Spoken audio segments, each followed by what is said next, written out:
Welcome everyone to another episode of The Old Guard, the only podcast hosted by OGs dedicated to the preservation of geek culture. This is your boy Wally and Rowls, and I'm joined, of course, by the keeper of civility and order, the one charged with the near impossible responsibility of keeping me on the rails, Rolls Royce.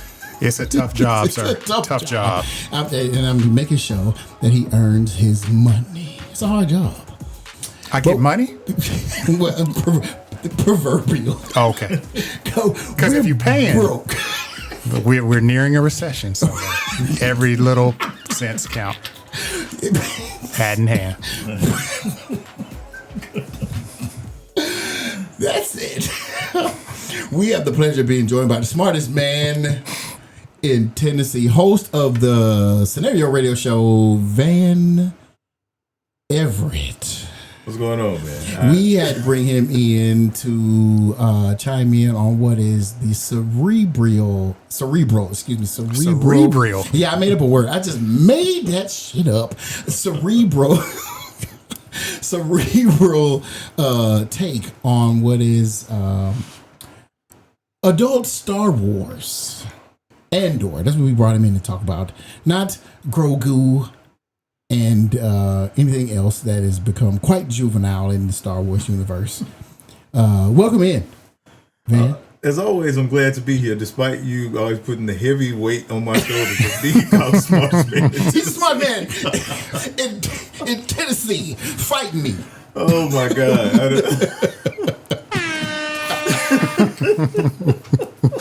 Give you an air horn so you can feel the extra weight, you know. Yeah. Well, listen. If you don't believe me, tune in to the scenario radio show and find out for your damn self. Yeah, tell them where they can find you on. You can find Scenario on wherever good podcasts are found. Also on YouTube. We now do every episode as a video component as well. So, wherever you listen to your favorite podcast, you can find it there. Real Talk with a playlist. As always, we always have a companion playlist with each of our episodes based on whatever the theme of that episode is. Yes, indeed. And we always enjoy when we get the pleasure of being on that show. I feel like I elevate my status whenever I appear. It's always a good time. It always is a good time. The Scenario Radio Show. Yes. But yes, Van Everette is here to talk about grown folk Star Wars. Andor. So put your lightsabers away and your Grogu your Grogu plushies in the toy box where they belong. It sounds like you got a Grogu issue. For grown folks. You got a Grogu issue. I got a little bit of one, man. Is it just Grogu? Well, it's the whole thing, but that Grogu mess is getting bad, man. It is pretty obvious that they selling toys and they have very little interest in telling a good story, and there's no excuse for it. So when you say the whole thing, what do you mean? Just everything. I mean, Everything. This last Mandalorian season was trash because of Grogu, or because of the story. But that was just icing on the garbage cake. I'll admit the season 3 of Mandalorian was horrible. Terrible. I think they get themselves. Star Wars seems to get themselves in a messed up position with the writing, because they're trying to. When you take season 3, what you had was they covered the Mandalorian people the entire time, and you can't have a full season of people where you can see no one's facial expressions. And they are, just by virtue of being the types of characters they are, they're supposed to be stoic. They're not supposed to show emotion in their voice. Right. You can't see it in their face. And if you're doing that for so many episodes, and the plotting has always been a pretty rough thing in the third season, and lately with Filoni, he seems to have a plotting issue, so he leaves all these big gaps. So if there's nothing happening, and you can't even capture emotion because none of the actors are showing their faces, you're going to end up with some terrible That's a TV. good point, because yes, you're right. They have violated the rules. You got them showing emotion, and that is everything that is not counterproductive, but counter. What's the word? It just runs counter of what they've said Mandalorians are.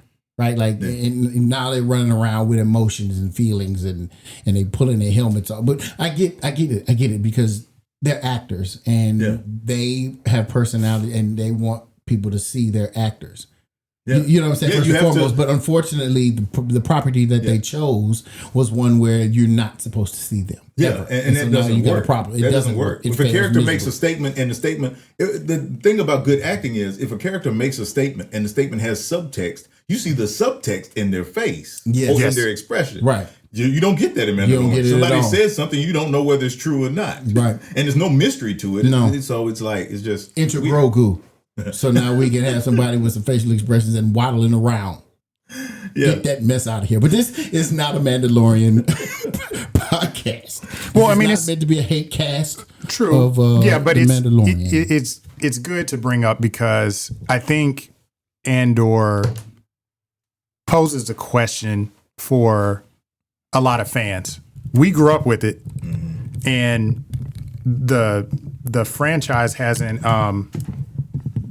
You all right? Yeah, I'm good. I was raising my mic. I'm sorry. I'm sorry. I told you, you can't. It's a hard job, y'all.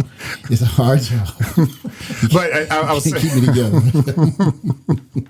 but I was, but I think what I was saying was like we grew up with Star Wars, and I think the subtle expectation is for Star Wars to grow up with us. The other part of it too is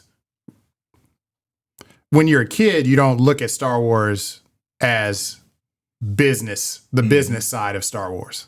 So there's a business side where it's like, well, we demand that these toys and these experiences get sold in the theme parks because that goes to our bottom line. So I think when you have Andor, it challenges that because it's funny. There's a lot of people saying that Disney might be slightly embarrassed because Andor has become a hit because everybody's like, hook it in my veins. I want high drama Star Wars. Yeah. And Disney doesn't necessarily know what to do with that. Yeah. And I don't know if we're going to get another series like that. Now, if Andor starts winning awards, I think it might actually challenge Disney to go, okay, let's really look at our stories and look at our characters and figure out how do we add context to Star Wars. Because one thing Andor did for me, it actually reignited my love for Andor. When I watched Dune actually challenged the part of me that's like, as I'm watching Dune, I'm like, man, this really feels like Star Wars. Hey, wait a minute. Did George Lucas? Well, he stole it. Right. Well, it's a central idea. It's a central idea. That is the oldest, oldest time. Right. Both of those ideas. Right. And again, I'm not trying to alienate Star Wars fans by and blaspheming, I guess, against George Lucas. That's not what I'm trying to do. But you can see where a lot of things got borrowed. Now, I think what George Lucas did a good job of getting into the seriousness of Andor. There's a lot of context that he had in the original series where it's America's the empire. Yeah. And a lot of it was around like Vietnam War and all of that. So anyway, I wanted to share that. And that's why I was asking you that question, man, because I think we get into this vicious loop of, well, it's not doing what I want it to do. And you're asking it to do something that it's not designed to do. Yeah. It was designed to capture kids. It was designed to sell these toys in cereal boxes and all that stuff. But now we're in a different time. It's an industry. Right. And the thing is, and to be clear, I think the thing I think we should be hoping for is that Lucasfilm learns the right lesson from Andor. Yes. Like, because really, to be honest, what could happen is corporations rarely learn the right lessons about creativity. So usually they say, oh, well, they love drama. We'll just give them all drama. It's like, no, I don't want all drama. I don't have a problem with Grogu. Right. I don't have a problem with, I didn't have a problem with the Skeleton Crew, which was definitely made for children. Yes. And I think it needs to be there. The thing is that do they understand that whatever they do, they need to write it well? Correct. And poor writing has been the bane of their existence for a little while. because again, you take the first two seasons of The Mandalorian, they're both good. First two seasons are great. Somewhere along the line, things just go off the rails, and that kept happening. Like to create the series Obi-Wan, to create that miniseries is not a creative decision. That's an executive decision. Because otherwise, there's no reason to create that series. Right. It's just it's Obi-Wan. We already know what Obi-Wan was supposed to be doing. There's no reason for him to see Vader against no. But again, I'm sure we'll have time enough to get into some of the heart of that and what's going on with Lucasfilm and how that plays into what we just got with Andor. Yeah. So what was y'all's overall? I mean, I'm guessing what the overall impression is because we're gushing about it. But what is y'all's overall impression about Andor? Season 1 and season 2. They both are excellent, and they both need each other, right? Like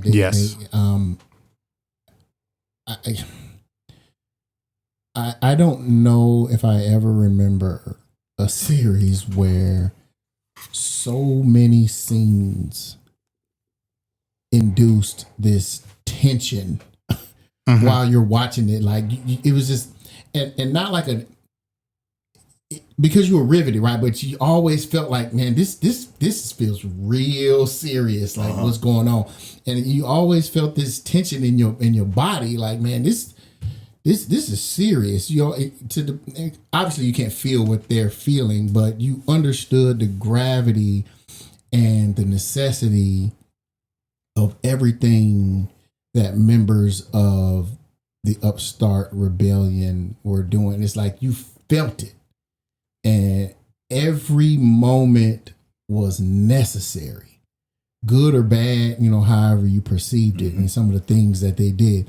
And I particularly enjoyed, we have always grown up with the Boy Scout perception of the rebellion, when in actuality, rebellion is hard.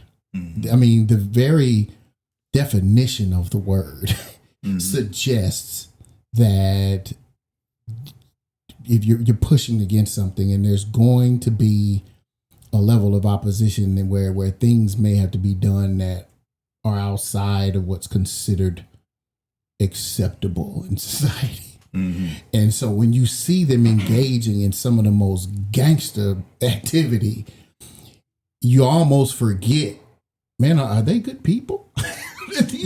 They're supposed to be the good guys. But the things that they're doing, while awful at times, are legit for the greater good. Whereas on the other side, they just doing stuff for sheer domination. And you still get to see people who are part of the empire that are good people and are like, this is not necessary. This isn't good. And you got a lot of that in season 1. Like you got to see a lot of people who are like, man, I just work here. Like Bill Burr's episode. That was a good one. Yeah. I just work here, man. So it really lets you explore humanity and see individuality versus the whole of what individuals are or find themselves involved with. Yeah. And they do such a wonderful job of this. And you have to see every single episode of both of these seasons to fully appreciate everything that was done in this series. Everything. I don't know that I'm rambling, I'm sorry, but I don't remember an episode that I considered a throwaway in 2 seasons. And that don't happen a lot. Most seasons have a throwaway. Like, I could have done without that one. All of these felt relevant and moved the story. Right. Yeah. And check me if I'm wrong on that. There was one episode in season 2 where the rebellion on Yavin was fighting over like just a little cross section, of like that scene where they were just like, they were 100 yards away from each other and they were just, they were beefing with each other, and it was the Maya paper grade. Yeah. And the goal was to just show how unorganized they were at the time. And Andor's looking at him like, man, y'all ain't about that work right now. Like, what are we doing? You know, so but I can appreciate it. Like, I felt like it was not necessary, but I think it definitely highlighted the point. So I sound like I'm contradicting myself. Even that episode helped me. It kind of pointed, and this is just me, because everybody can draw whatever conclusion they want from any given episode or any given event. But for me, what I saw is that it's similar to just life in general. There's a group of higher ups and powerful people who control everything. And then you got people out here, the regular folk, who don't realize who the real enemy is. And they fight amongst themselves. That's what I got from that. Yeah. You know what I'm saying? Those on the top want people at the bottom to believe that y'all, the enemies are amongst y'all. And we will continue to smoke screen and come up with things that look like the real enemy, all the while obfuscating who the real problem is. That's what I got from that episode. Y'all are together. All of y'all are broke. All of y'all are poor, downtrodden. Why are y'all fighting? Figure it out. Right. Yeah. And see who the real enemy is. And that's all I got to say about that. To speak to your question, I thought it was one of the best things ever created in Star Wars universe. Absolutely. Ever. It's not even close, with no lightsabers. I didn't find an episode that I thought was unnecessary. I thought everything thematically aligned. It all headed to a point. And the genius of the series is that it's a prequel. So usually the problem, as I just mentioned a moment ago, we were talking about Obi-Wan, which is a completely unnecessary series that was made, and it was unnecessary because it was a prequel, because someone didn't understand what they needed to do. Right. The only objectives for that was, let's make sure to find a way to put Darth Vader in. Let's make sure to find a way to get Obi-Wan off the planet, and let's even throw Leia in. So they just gave you the things to make you say, "Ooh, there go the people that I know."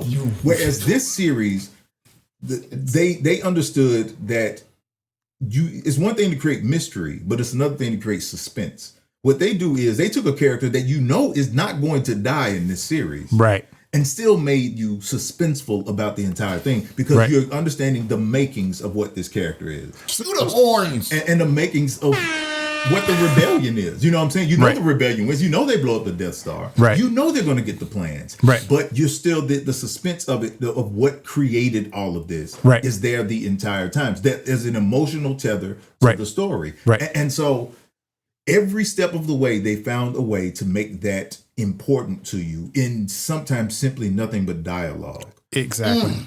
Right. And you can see the restraint, because they didn't bring Mads Mikkelsen in to be Galen Erso and have him chew the scenery about the plans or see him working on stuff. They left that a mystery. You already get that in Rogue One. His introduction is in Rogue One. The thing that you bring up, and we were touching on it earlier. I have friends of mine that I love. I have people that will look at Andor and go, I can't make it through the episodes because we have been wired since we were little. Lightsaber, fight, explosions, and space, force pushes. Yeah. What do you say to that person that's saying, hey, and again, in all of these properties, there is a spectrum of fans. You know, whether you watch, like, I feel like now the Marvel movies, not to derail on Marvel, but now the Marvel movies are starting. House, it's all good. Huh? It's coming out the same house. Right. Yeah. Well, that's a whole nother thing. But I guess what I'm trying to say is, like, we are starting to identify a spectrum of fandom. You know, you have on one side of the spectrum, hey, when are they going to fight? I just need I need explosions. I need just whiz bang stuff. I don't want to learn anything. The only thing I want to learn is how is this going to connect to the overall thing and give me those feels. Yeah. The nostalgia. Yeah. Come back to get high. Yeah. And then you have the other side of the fans. It's like, it's whiz bang and all this stuff. And now I'm just kind of seeing it as that. And I'm older and again, I'm not trying to call somebody that wants just action for action's sake, because I'm a action movie nut and the story don't even have to make sense. And they, like I can watch John Wick movies and thoroughly enjoy it. But that's what I'm there to do. Star Wars has been here long enough to be able to be entrenched in culture where you just have that spectrum of fans. I think that ultimately the question I want to ask, because I stopped selling the people that I love on Andor. Mm-hmm. What do you tell them to get them to just hang in there, man? Like you will get the feels. Like I wouldn't tell them anything because, and here's why.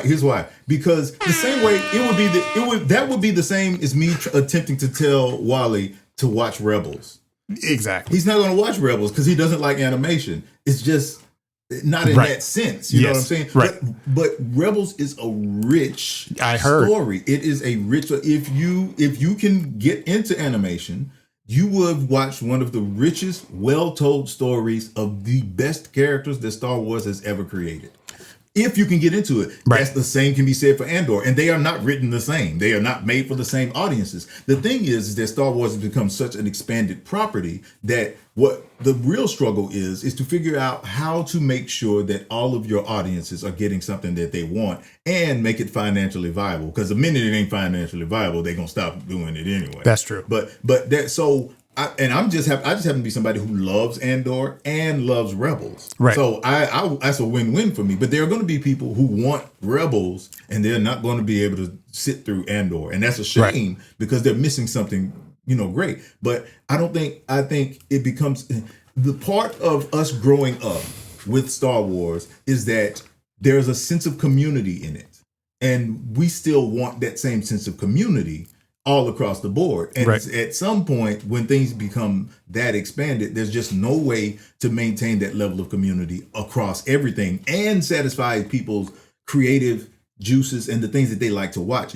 I don't want something that everybody is going to watch every time. Some things are going to be, you got the movie, when you put the movie out, they want everybody to come out. So they're going to do the things that make everybody come out. And that's cool. But if they've got a television show like Andor, if I can get that, and I can enjoy that and watch that. And again, they got Skeleton Crew, which was like Amblin. And, that could have been a Steven Spielberg early 80s feature is what it could have been. Right. And they got that too. And there are people who would love just that. Right. I'm perfectly fine with that. And because let's be honest, if we ain't learned nothing else about America, there are people who don't like you to talk about fascism and what's wrong with fascism. They'll tell you that they're not fascists, but they don't like you talking about fascists, which makes you wonder, maybe they're fascists. And you're not going to get your fascist friends to get into something that's anti-fascist. It just won't work, unfortunately for them.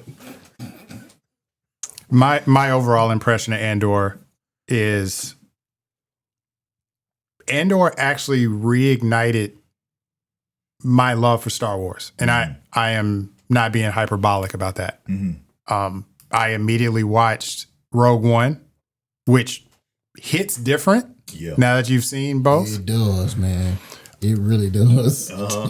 Your point about Rebels and like Clone Wars, there's been so much time and so much content that has been laid out for years, and I've missed some of that.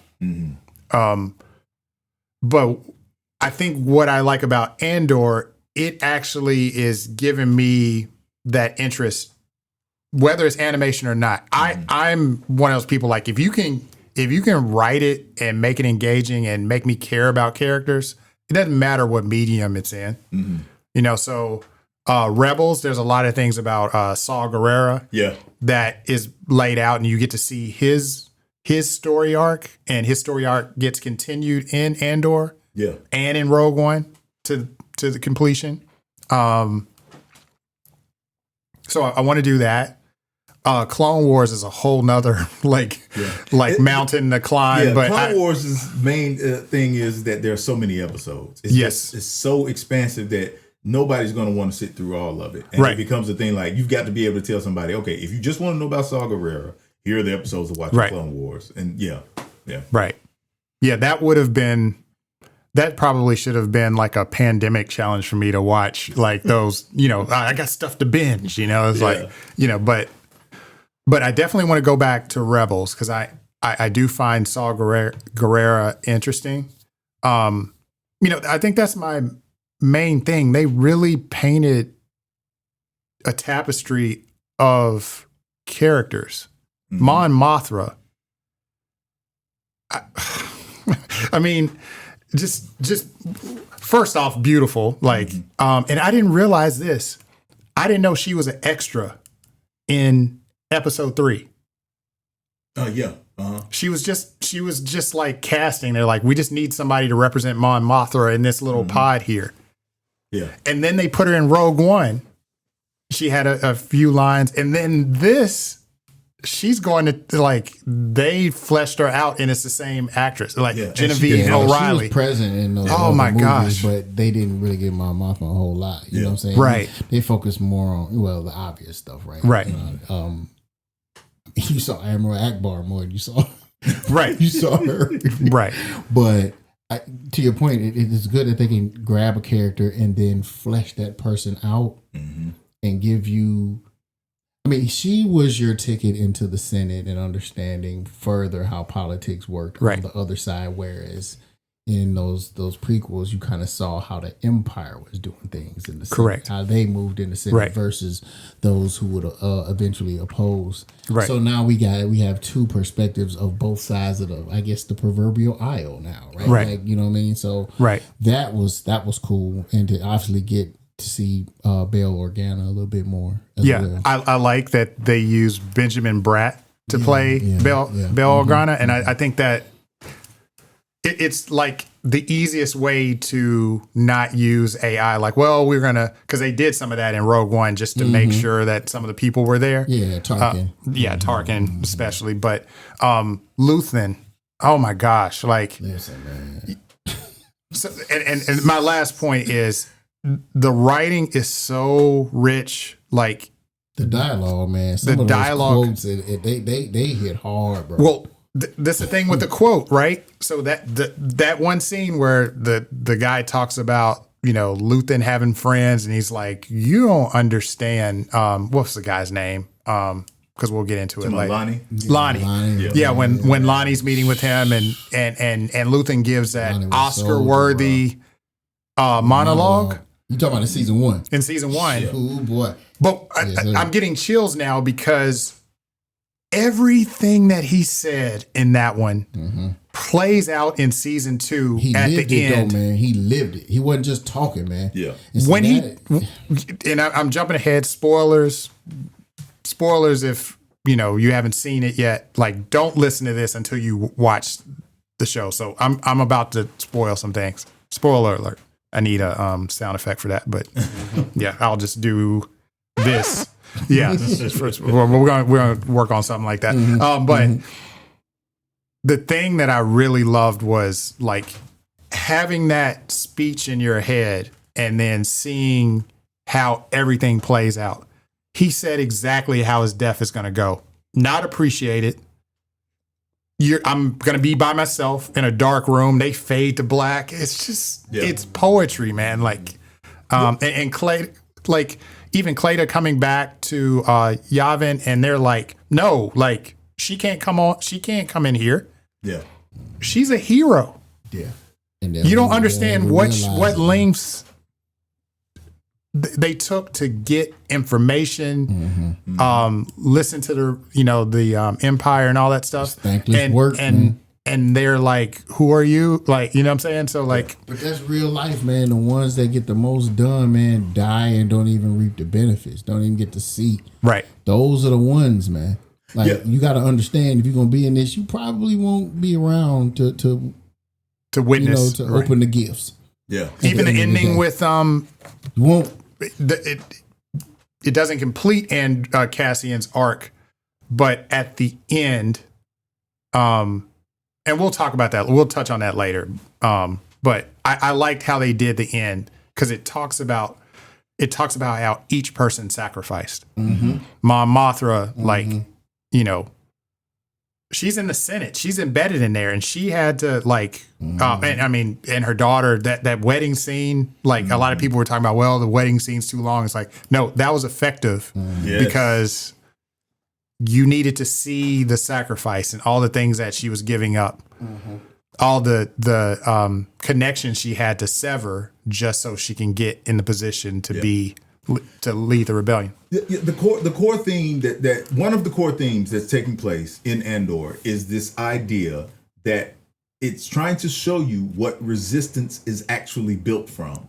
And so, because when you only think of resistance in terms of the stormtroopers came to my desert farmland and killed my aunt and uncle, it's easy to figure out, well, yeah, I want to fight against that. Right. But the thing is that they are killing your aunt and uncle way before they ever got to the farm. And that's what this series is about, is that there's this constantly encroaching horror, murder, theft that is happening to you. And the thing is, are you paying attention to it? Because if you're not, it's going to just keep encroaching on your life more and more and more. And Luthen, Clea, and some of these other people, they're like, no, we see it now and we need to push against it now. But we know that the average person who just wants to live their life, just wants to make a living, and that's okay. Sound like America. All they want to do is live their life. They're not going to be paying attention to this.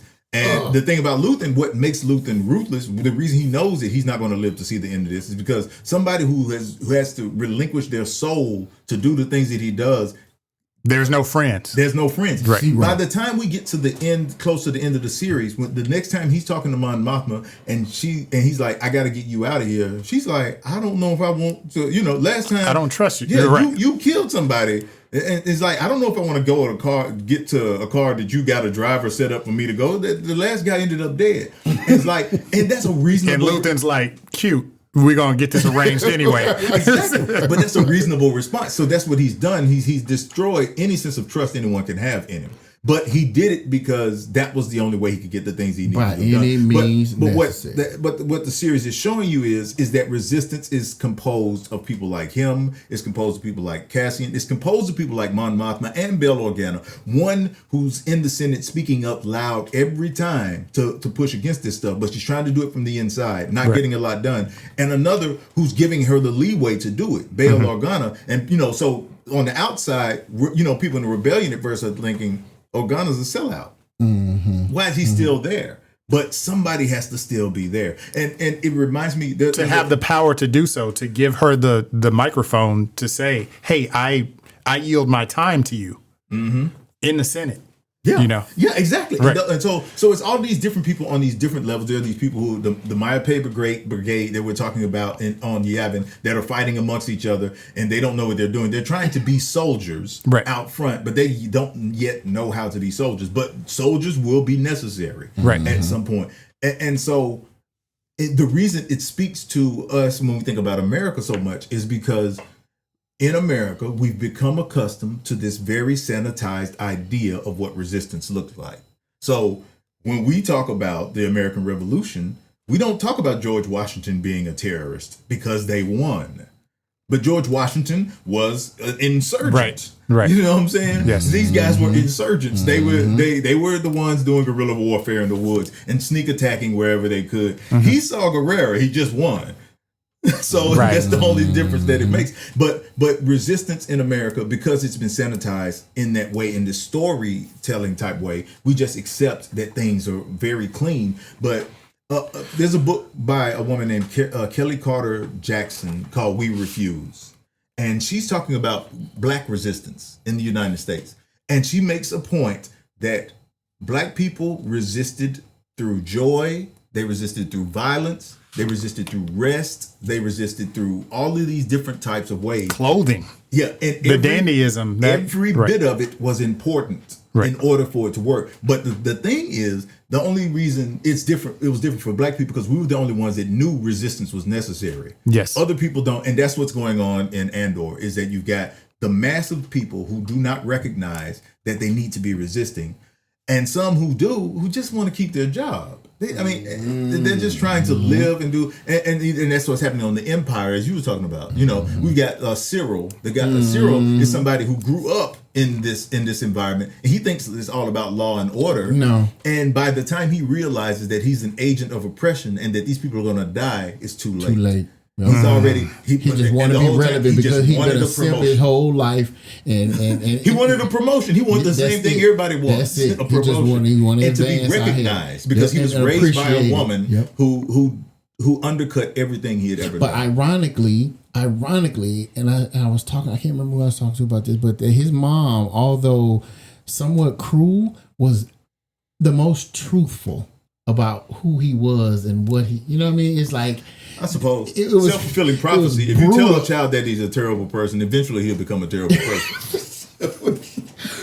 Well, I guess it's chicken and egg because did she kind of realize that he was soft and was unafraid to let him know? I don't know. I guess it could be that. She created him to be that way. She undercut everything, any ambition he would ever have. So all he did was try to find a way to be heard. So the minute that he gets an opportunity for somebody to say, "Oh yeah, we want you to come and do this thing because we believe in you," he was running. Yeah, do you think acceptance? Yeah.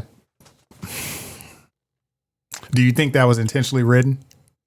To put him in there, to point out some things in America, because there's a whole swath of people that feel like their voice is not getting heard. Yes, absolutely. And they'll go and they cling. They cling to the person who validates their existence. Right. And they abuse power whenever they get a little bit of. And then also too, I'll just come out and say it.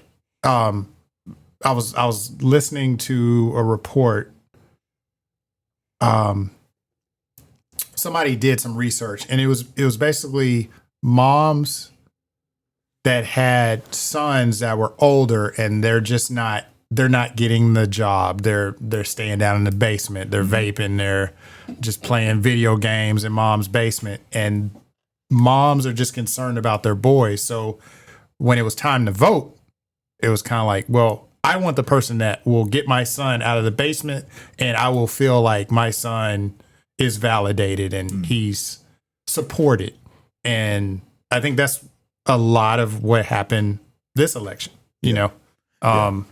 And it was just, can we talk about that for a second? Like just how Andor echoes America, and we don't have to stay on it a long time, but I think that was the thing that just kept echoing it just kept hitting home. And there was points where it was like, I think even you said it, Wally, like, you know, when we're kids, Darth Vader is cool. Like, it's like, oh, he's bad. And then when you really look at this, you're like, what am I doing? You know what I'm saying? Like, why am I worshiping this guy? You know, even with the knowledge that the company he works for will just test a battle station on a defenseless planet.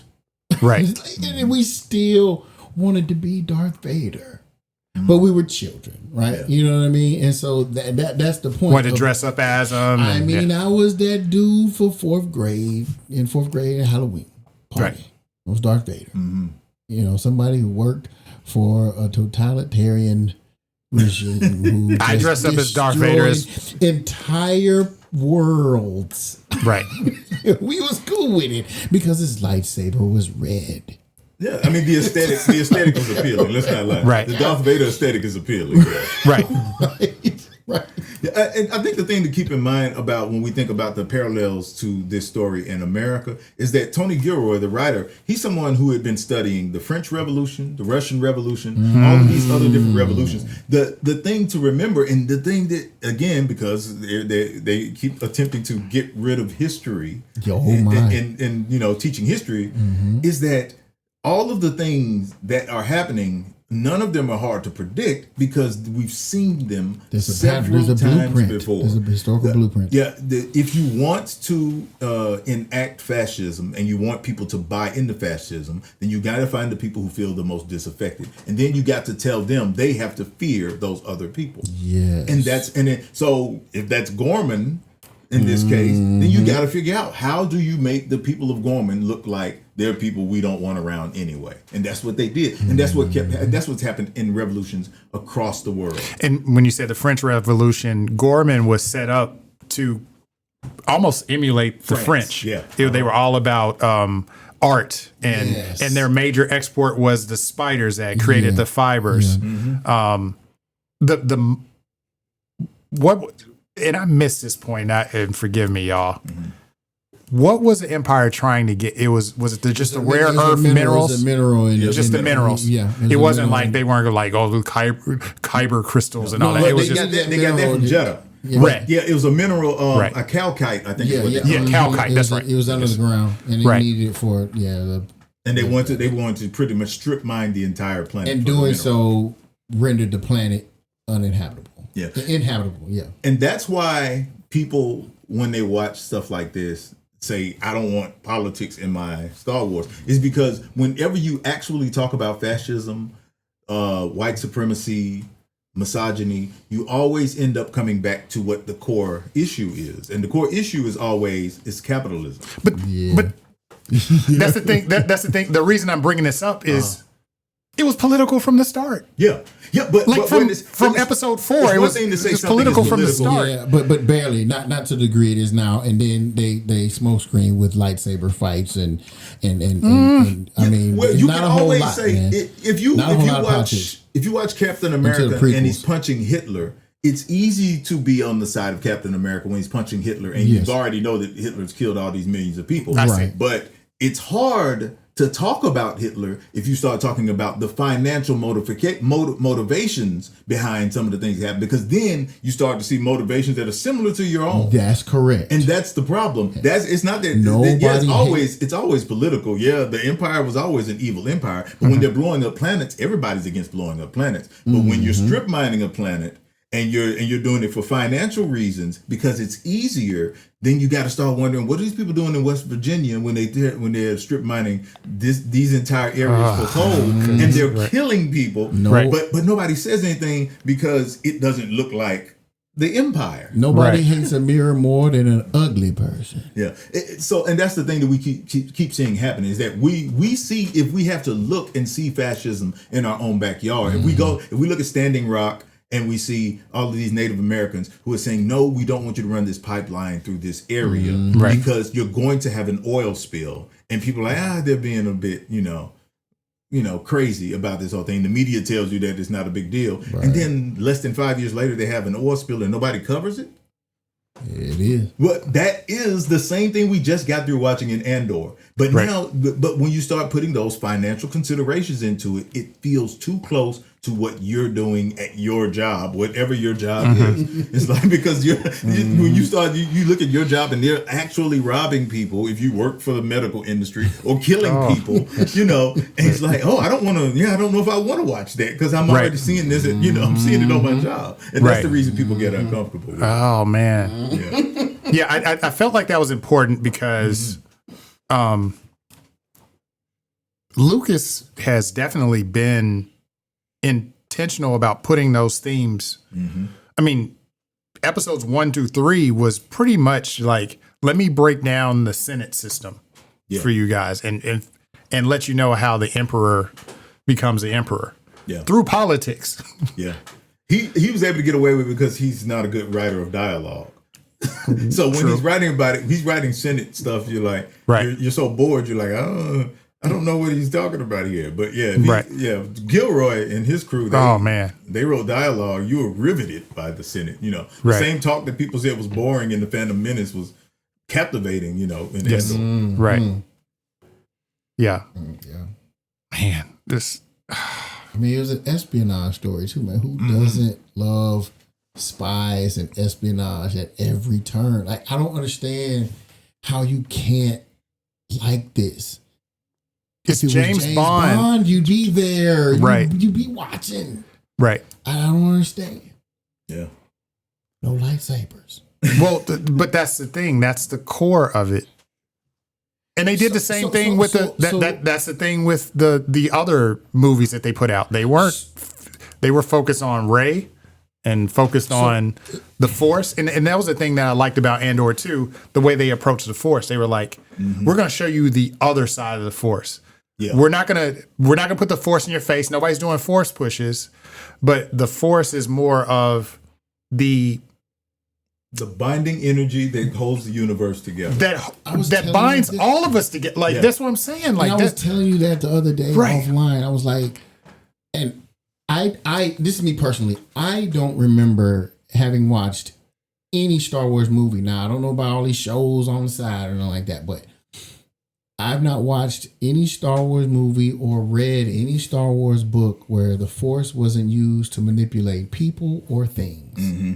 Manipulate. And even the good people manipulating them. Mm-hmm. I mean, Obi-Wan rolls up and said, there's nothing to see here. These droids, you know what I'm saying? Let them pass. And then inside the cantina, you know what I'm saying? He could have easily de-escalated that mess between the dude in the bar and Luke. But no, rather than say, you don't want to fight here, sir. This dude whips out a lightsaber and slices his arm. And they're like, bro, you supposed to be a good dude. Peacekeeper. You're supposed, and on top of that, you're supposed to be hiding. Yeah. That doesn't keep a low profile, bro. So we're so used to, we want to see aggression when it comes to the Force. Whereas now we looking at Andor and this lady is like, she's clairvoyant and she's offering like insight and revelation and healing, not doing any, she's trying to like uplift and edify with it. You know what I'm saying? It was a completely different use of the Force than I was ever used to in any of the movies I'd seen. And I love that. And Cassian was a bit of a skeptic. Absolutely. Not a bit of a skeptic. He was a skeptic. That's real life, though. Yes. Because you can liken all this to religion. But you see his arc. I'll make that point. Right. Yeah. And you see his arc where he starts to accept, well, there is this binding energy that binds us all. That was the last person he made like real genuine eye contact with at the end. Right. That lady. Mm-hmm. Right. The Force healer. Right. Absolutely. Yeah. Right. Absolutely. And so the thing about it's another George Lucas who again pulls from all these different things. When he created the idea of the Force, he was pulling from this idea of spirituality. Mm-hmm. And although he's giving lip service to it of Eastern spirituality in his approach to it, when he talks about the Force in those films, what they're showing you is a Western sense of spirituality. So in the Western sense of spirituality is that by virtue of me having access to God, whatever spirit it is, I have the right to cut your arm off.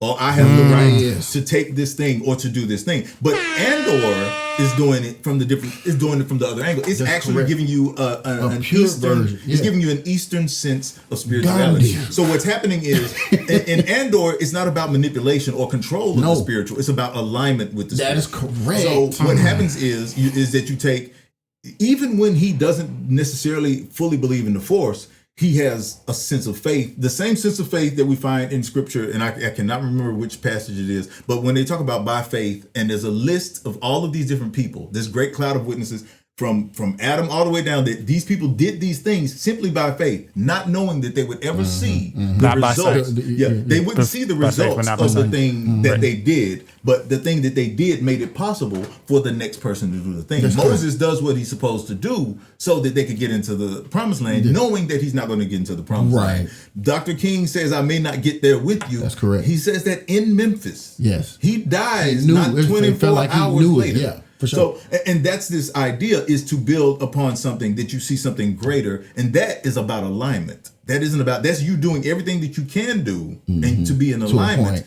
but knowing that you cannot manipulate, because if you can manipulate it, you just go and blow up the Death Star yourself. Do you think Luthen's name was created from like MLK?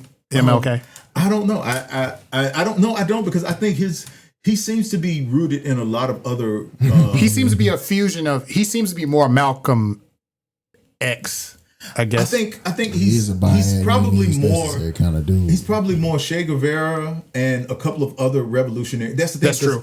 Because he was in war too. That was the other thing about his art, being in war and witnessing the ethnic cleansing. And, exactly. Right. Every revolution has people who end up doing some things that we're not going to put them on our dollar. Right. On our money or anything, but they did the things that they did because at the time there was no one else. You couldn't afford. Look, when he tells Claire when she's young that you're going to have to lose and lose again and lose again until it's time to win, because you can't go out and be angry and say we're going to go into the streets and fight because it's just me and you. Right. We have to do everything in darkness until the day that there's enough light for us, somebody else to step out. And that's what Lutheran is. There, those people, and like whoever did that in the Russian Revolution, we probably don't know. We think, we always think of the Lenins and the Stalins and all of those things. Those guys come later, but there's always somebody who's in these revolutions who do the things in the dark. Yeah, man, and the reason I bring that up is because I can't help but to think. I mean, just to touch on Martin Luther King, there was I forgot who said it, but they were having a conversation with Martin Luther King, and he was visibly frustrated. He had it might have been right before he was assassinated, and he was visibly frustrated, and he basically. I guess to sum it all up, he was like, I think essentially he was questioning, like, I am leading our people into a burning building. Like, what we're going to sit at a table in a house that's burning down. I don't know if I was effective here. Yeah. And that sends a chill up my spine too, that he recognized that even though he's fighting for what's right, he also understands that we are being integrated into a society that, it's like. I know we're kind of veering into. I know, but space. Yeah. The thing about that situation with Dr. King that I think gets overlooked is the same thing that separates A New Hope and the original trilogy from Andor, is that those are about the great man. The great man will come. And the great man will do this thing, and we will all be liberated because of the great man. Andor is about that there is no man great enough that he can do it by himself. And that it's only when everyone else is already done what they're supposed to do that he can carry that work the next step. But it's never meant for him to do it all by himself. And the thing is that the reason we are taught, the way we're taught history is that we're taught that Dr. King came and Dr. King did these things and made us free. And the problem is that even the idea of him integrating us into a burning house is because there was no one else that anyone ever considered that all he could do was what he was supposed to do. Once we got in the burning house, there should have been other people ready to do the work, to either put out the fire, or move us through, rehabilitate. Next. Yes. And the thing is, everyone assumed that because we had integration, that it was over. Right. And it just wasn't. It was still work to be done. Which I guess that's why we got the other sequel trilogy. Speaking of work getting done, and I wasn't trying to derail with Martin Luther King, but the thing for me is like when you got to the end and Luthen started doing things, you can almost question like, well, is it the right thing or not? So like Lonnie being on the park bench is crazy. He's pleading like, hey man, I gotta get home. I gotta get home. This is why I got. Yeah, I've get me helped. out of here. I've helped. You got the and he's using he uses the knowledge as leverage for his safety. And Luthen's like, hey, give it to me, man. Give it to me. I need to get it now so we can move. And then when he gets the information, it's like, no more use for you. We'll just sit in the park for a little bit longer. You know what I'm saying? That was like hard. for life. That was tough. right up there with Penguin and my man. Oh gosh. It was right up there with that. Man. But that spoke to Luthen's storyline. Because the thing is, and he killed the guy that he told the speech to.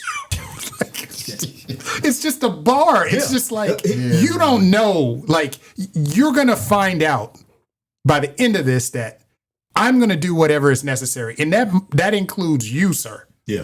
But I don't think there was ever a doubt in Luthen's mind that Lonnie would die. Because he's already let him in. Yeah, for him, everyone was expendable from the beginning, no matter who they were. As soon as they said, everybody said Andor. And the reason he believed that he couldn't be at Yavin himself was because he knew that once the liberation movement got to that point, a liberation movement is supposed to be built on the idea that every human is valuable simply by virtue of being born, and that no one is expendable. And he knows that that's what he wants for the liberation movement. But you can't have killed all these people up to that movement and then show up and say, well, okay, I'm here. Yeah. Well, the people that piece of cake. Well, and what's interesting is the people that he spared, and I'm saying spared loosely. Right. It's interesting because it's almost like, well, Mon Mothma is there. Like she's going to be the person that people are going to rally around. Yeah, you got to know who is Andor's necessary at the same time, right? Yeah. He killed people who he feel like, they probably not as. Well, no, he would have killed Mon Mothma too if it was necessary. If it was necessary. But that's what I'm saying. Apparently, she was integral, right? Like, he's leaving those alone who he feels need to be here. Well, no, he sees them as useful. Correct. Again, Correct. It's about a philosophy about what we believe about human life. Mm-hmm. That's the whole idea. The whole idea of fascism versus any liberation movement is that there are two philosophies about what we believe about human life, and we have to believe, if we believe in freedom, then we believe that everyone is worth freedom, and that as long as everyone has an opportunity to live, freedom will be better for everyone. Right. And no one can be expendable, because once you make one person expendable, everybody's on. You can always find a reason. Yeah, everybody. You know what I'm saying? So if you don't want due process for the Latino guy, because he might be a criminal, everybody might be a criminal. Yeah, that's right. And it always it just de-evolves, right? So the thing was that's the ambiguity that the show makes you have to wrestle with. Is that you appreciate what Luthen has done, but you also know that philosophically, if you allow what Luthen has done, then you only can eventually get back to fascism. You can only get back to fascism. So that's why, and Luthen was the only person smart enough to realize that. He's like, I can't be there. I want freedom. I want liberation. But I won't witness it. Yeah, because if I'm there and you allow me to make these decisions, you're allowing for fascism to happen again. Simply because of the fact that I did. And when he tells Mon Mothma, she says, he's like, something's got to be done. When they talking about who's going to kill Tay because Tay was getting a little iffy. Right. And he's like, something's got to be done. And right. She said, I don't know what you're talking about. And he said, how nice for you. Yeah, he showed. Because he showed must be nice. Yeah. Because he knows what has to be done. And she can't know what has to be done. Right. That can't be her first He thought. didn't say that. Boy, that was a bar by itself. Exactly. She's a leader. If her first thought is we got to kill him, you can't have her as a leader. Right. Yes. So he has to be the person who thinks we gotta kill him, because if she thinks that, then she gotta go too. She can't. You can't send her to Yavin. Nope. And that's why he had Cassian rescue her, and Cassian did what was done. I'm gonna shoot your driver. Boom. Without question. Without question. And that was her first time witnessing. She'd never seen a murder. Going on? Right. She's probably voted for thousands of people to die, but she ain't seen somebody get killed on her watch. Exactly. And that's what this whole complex thing is doing, is that it's making you have to wrestle with the idea that there is a certain level of violence and a certain level of aggression that has to take place to push things over the edge when everyone is accepting fascism right in their face. And if you don't do anything, it only gets worse. Yeah. So yeah. Before we close out, can we talk about the Gorman massacre, please? Oh man. Who wants to start? That was one of the most incredible things you ever saw on TV, because we've become accustomed to seeing, when we see big set pieces, we think we're going to see, just by virtue of it being a big set piece, some of the most massive action you've ever seen. And there was some very interesting action there. But the build up to the action made the action so much. That's what I mean by so the tension. It's like the whole time, it's like you knew it was going to go down. But you never knew how. That is not even how I envisioned it was going to happen. The one thing I respect, one is the large scale. I appreciate all the large scale, like just in general, just the whole look of Andor. They went to different locations to get that realistic look. But Gorman especially, and even like the prison escape in season 1, the camera is always filmed in a way where it's almost as if you were there. Yes. And you're witnessing Right. Like you're part of the witnessing the population. massacre. Yes. And that's where like I was just like, I'm out of breath because like Yeah, bro. Yeah. dudes getting murdered over here. Right. Robots It's are coming all out. around with K2SOs. Man. Like when that droid came out, I didn't even make the connection because like Not until they picked him up. I didn't make the connection Right. until he picked him up and said, grab that. We need that. and I was like, why is he picking him? Oh, It's like, Oh, let me cue up Rogue One. yes. Yeah. Yeah. That whole thing about the Gorman massacre, what made it so impressive, aside from that just that tension, like you were talking about, the suspense of you knowing that this bad thing is about to happen, you not knowing how. But again, they put it in a fashion that once it's starting to happen, you have to reckon with it, because they don't send those people out and allow them to keep chanting and keep getting louder and keep getting angrier until you're like, oh, well, a fight is inevitable. Right. Because if it did that, then there's going to be someone who watches and said, well, they should have stayed calm. They should have. They shouldn't have resisted. Their pants shouldn't have been sagging. Right. They should have. They shouldn't have had the counterfeit 20 or whatever it is. That's what it would have done. That's not what they did. What they did was they showed that these people had a right to be angry. They brought them to that area. They were chanting. They were getting angrier. And one of the They older even guys started singing. Yeah, at the but point the older where- guy, exactly. The older guy saw. He said he knew these guys want to kill us, and they'll use any excuse. Right. So he's So like, let's let's sing the anthem. Yeah. They start singing the anthem, Yep. and it's peaceful Yep. and it's as calm as possible to be, and yet the people in authority still decided to came kill. up with a reason. They came up with a Absolutely. reason. And that's the Brilliant. second time it's happened to them because when Moff he dropped that Tarkin ship- just dropped dropped the ship on top of folk. people. Yeah. That's like, oh. Yeah. When a series just focus on the bellboy for a minute, I mean, come on, Man, that was heavy, bro. Dude said, what did he say? He was 12 when that happened? right. And he And throws now the he's in bomb, and it's rebellion. like, now he's in a rebellion now, man. Right. It's like, Yeah. Again, because again, the bellboy witnessed the horror, the type of horror that would radicalize anyone. anybody. But For the sure. difference is he witnessed that horror and then he could do nothing about it. And there Right. was no Obi-Wan to say, "Come with me." No. and He he's had to- reminded of it every day when he goes to work. Right, Go to because work. they got a He had to- mind. Yeah, and that's what fascism really is you having to live with the horrors that are inflicted on you in ways that diminish your humanity every single day.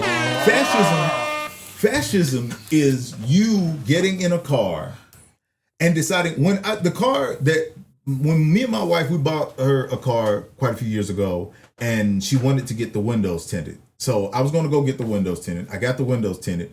And the first thing I had to think about when the guy asked me, how dark do you want it, was, don't get it this dark. Right. Because if it's too dark, The police. your life can be in danger. That is Yes. correct. Just by virtue of that. That is fascism, when you can't even live. Now, it's not just them, a stormtrooper with Or a you gun code switch. aiming it at you. Right. Yeah, it's the stormtrooper that's not even in the room just because all you want to do is get your windows tinted.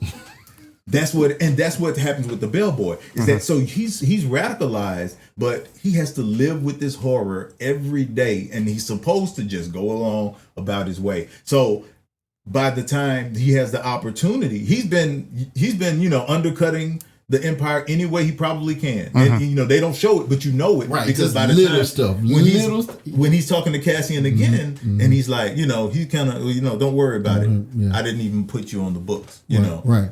Rebellions He are said, made of Let me hope. I'll put you right up here, up high. Get a, The sniper range. Just saying. get you a good shot right here. I don't know what you got in that suitcase, I don't know but what you got, but use use a it nice well. big window right here. Right. You're not a fashion designer, sir. it's overlooking the grassy knoll. You can't miss it. Correct. I was like, boy, this is cutting deep, man. That's what see. That's him. What it resistance. is, That's man. him being in resistance, right? As best as he possibly as far can. as the best he can do. Yeah, he can't do nothing else but earn his little, shiny nickel that they're paying. Last question. I know we got to wrap up, and this is something that I've been scratching at, and you'll see where I'm going with it. So when Saw Gerrera, that episode with Saul and Willimon, which was awesome. The part I didn't understand, I understood why he had the breathing device because they explained that. Yeah. Like in Rogue One, he was always breathing. I was like, why? When they Rido. Yeah. Do they explain that in Rebels? Like, is he like dependent on? Is it a drug for him? Well, is it kind of? That's the thing. He talks about when he's talking to Wilman. And he's saying it's the itch that's inside of him. Because he was. They were working out one time in a field or whatever. Doing guerrilla warfare, and I guess maybe it was a leak, and he got hit with the Rido or whatever. The thing about Saw Gerrera, who first you see in the Clone Wars, in the early part of things, he pretty much was taught guerrilla warfare by Obi-Wan and Anakin. So they meet him first. He's a young guy, him and his sister, and his sister gets killed. Right. Someone who's close to, that's what drives him toward being how he is. But the thing is that even though he's a radical, he's also someone who's in pain just by virtue of what's happened. And so by the time he gets his first huff of Rido, he's like, it's easing the pain.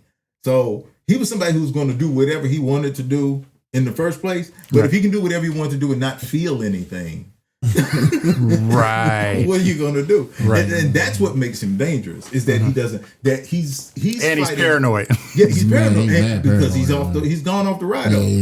For him, he's right that there is a rebellion that needs to be fought, but he's lost the sense of valuing anything or anyone enough other than the fight. That's so there you are. Need them too. Yeah, he's just huffing Rido, and he's charismatic. So these guys are going to follow him, and they're young angry men, as young angry men do. Yeah, and I love the touch where Mon Mothra is talking to him and saying, "Hey, like your actions are pointing, like they're going to know you're there." And I mean, it ends up being his downfall when he gets to Rogue One, and he accepts it. It's kind of like, well, no, this is my home here. I'm just gonna, Yeah. Forrest Whitaker did great. He did.